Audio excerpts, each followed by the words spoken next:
In October of 2016, in the university town of Freiburg, Germany, a young woman began what should have been a simple journey home. She had spent the evening surrounded by friends, laughter, and the familiar rhythm of student life. Nothing about the night seemed unusual. Nothing suggested that the hours ahead would become the center of one of Germany's most widely discussed criminal investigations in recent years. What investigators would later discover was something both unsettling and remarkable, not because of what witnesses saw, but because of what technology quietly recorded.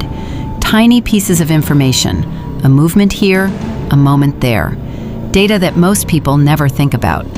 In the end, those silent clues would help investigators reconstruct a story that no one else could tell.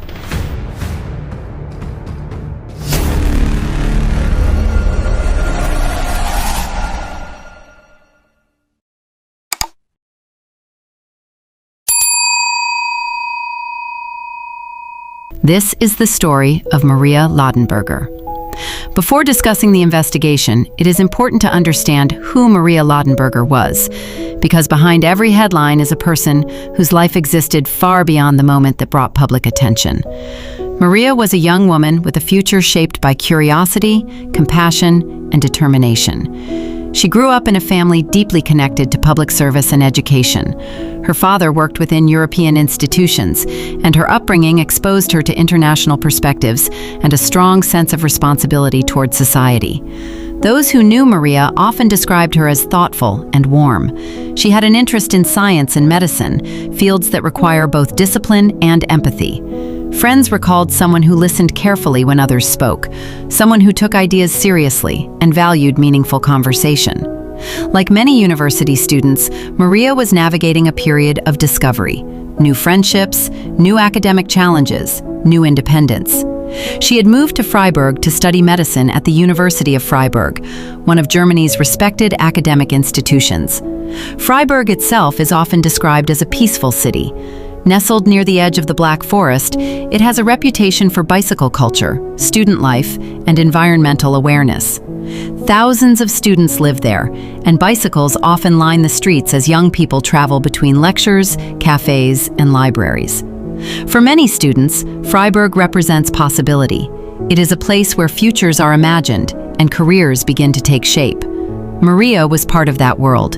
Her days were filled with classes, study sessions, and the ordinary routines that shape university life. But she also maintained strong connections with family and friends. Her life reflected something common to many young adults, a sense that the future was wide open. And that is precisely why the events of October 2016 would resonate so deeply across Germany. Because the story was not just about a crime. It was about the sudden interruption of a life that had only just begun. October 15, 2016 began like many weekends in a university town. Students gathered at events, parties, and small social gatherings scattered across Freiburg. Maria attended one such gathering that evening. Friends later described the atmosphere as relaxed and ordinary. People talked, laughed, and enjoyed time together. There was no sense that anything unusual was unfolding. As the night moved toward early morning, the gathering slowly came to an end. Maria eventually decided it was time to head home. Like many students in Freiburg, she relied on her bicycle to travel through the city.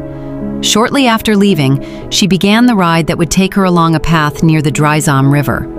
For residents of Freiburg, the river path is familiar. Cyclists and pedestrians often use it as a convenient route through the city. During the day, it is lively and scenic. At night, however, it becomes quieter. Streetlights glow softly. The sound of the river becomes more noticeable. It was along this route that Maria's journey ended. Later that morning, authorities were alerted to a disturbing discovery near the river. Emergency responders arrived quickly. What they encountered marked the beginning of an investigation that would soon draw national attention. News of the tragedy spread quickly through the university community. Students struggled to process what had happened. Freiburg was not a city accustomed to violent crime dominating public conversation. And for many residents, the event felt deeply personal. University towns often develop strong social networks. Even those who had never met Maria felt connected to the story. They recognized the same paths she traveled, the same streets they walked each day. Within hours, police began gathering information, witness statements, security camera footage, anything that might help reconstruct the timeline. At first, investigators faced the same challenge that many detectives encounter. The night had few witnesses. The river path was relatively isolated. But investigators understood something important. Even when people do not see what happens, modern cities often record fragments of movement. Cameras at intersections, transit systems, digital footprints left behind by devices we carry every day. The challenge was not simply finding evidence, it was understanding how to piece together hundreds of small clues. When investigators begin examining a complex case, they often start by mapping time. Where was the victim? Who might have crossed paths with them? What movements can be confirmed?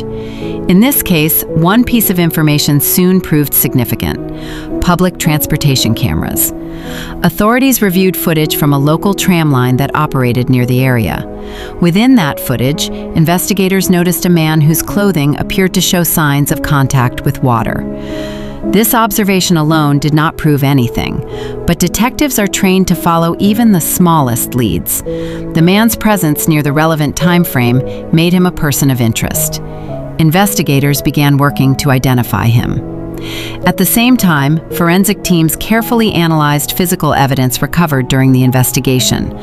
Science often moves quietly in the background of criminal cases. Laboratories examine microscopic traces that can link people to locations: hair, fibers, DNA. These details rarely make headlines, yet they are often the foundation of modern criminal investigations. In this case, forensic evidence eventually connected a suspect to the crime. Authorities identified the man seen in the tram footage as Hussein Khavari. He was a young man living in Germany at the time. Police gathered additional evidence and eventually arrested him.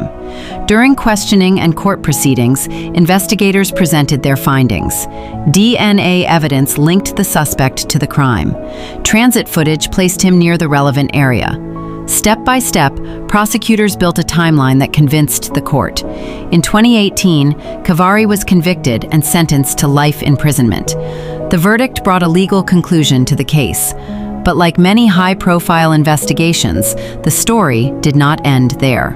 Because the case raised broader questions that extended beyond the courtroom. Questions about technology, questions about public safety, and questions about how societies respond when tragedy intersects with political debate. When examining criminal cases, it can be tempting to focus solely on events, but understanding behavior often requires a deeper perspective. Criminologists frequently study patterns rather than isolated incidents.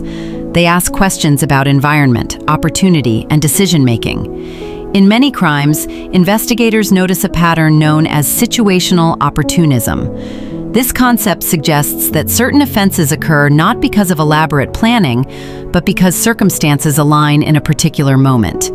A quiet location, a vulnerable situation, a sudden decision. Understanding this does not excuse behavior, but it helps researchers understand how crimes sometimes emerge from moments of impulse rather than long-term strategy. Another important aspect involves the psychology of risk. Individuals who commit serious crimes often underestimate the likelihood of being identified. They may assume that darkness, isolation, or lack of witnesses provides anonymity. What many offenders fail to consider is the invisible network of modern evidence. Transportation systems, surveillance cameras, digital data, forensic science. These systems rarely draw attention in daily life, yet they quietly document patterns of movement. In Maria's case, that hidden network of evidence played a crucial role. It reminds us that modern investigations are increasingly shaped by technology, not in dramatic cinematic ways, but through careful analysis of small, often overlooked details. The case also sparked national discussion within Germany, not only about crime itself, but about immigration policy, security, and public trust in institutions. These discussions were often complex and emotionally charged. Some people viewed the case through the lens of broader political debates. Others focused on questions about public safety and law enforcement resources. In moments like these, societies face a difficult challenge, balancing emotional reactions with thoughtful analysis. Criminal cases can easily become symbols for larger issues, yet each case also represents a unique set of circumstances. Legal experts often emphasize the importance of focusing on evidence and due process rather than assumptions.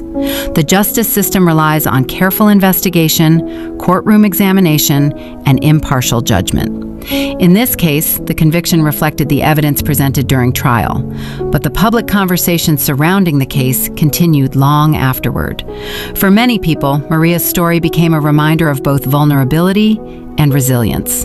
Vulnerability because tragedies can occur even in peaceful communities. Resilience because societies continue working to improve safety, justice, and understanding.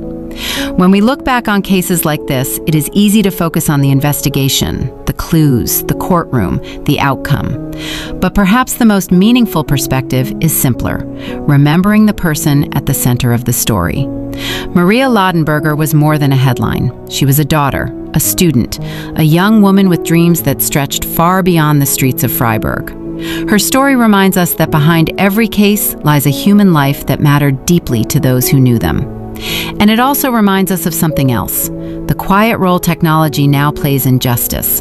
Devices we carry every day, phones, cameras, transit systems, can become silent witnesses. They record fragments of truth, fragments that investigators may one day assemble into answers. But perhaps the deeper lesson is about awareness, about the importance of looking out for one another, about recognizing that safety is not only a matter of law enforcement, but also of community. Every city, every street, every late-night journey home, they are all part of a shared world where small acts of care and vigilance can make a difference. Thank you for spending this time reflecting on this story. If you value thoughtful, respectful explorations of real criminal cases, stories that focus on understanding rather than sensationalism, consider subscribing to the channel. Because sometimes the most powerful stories are not the loudest ones. They are the ones that ask us to think and to remember.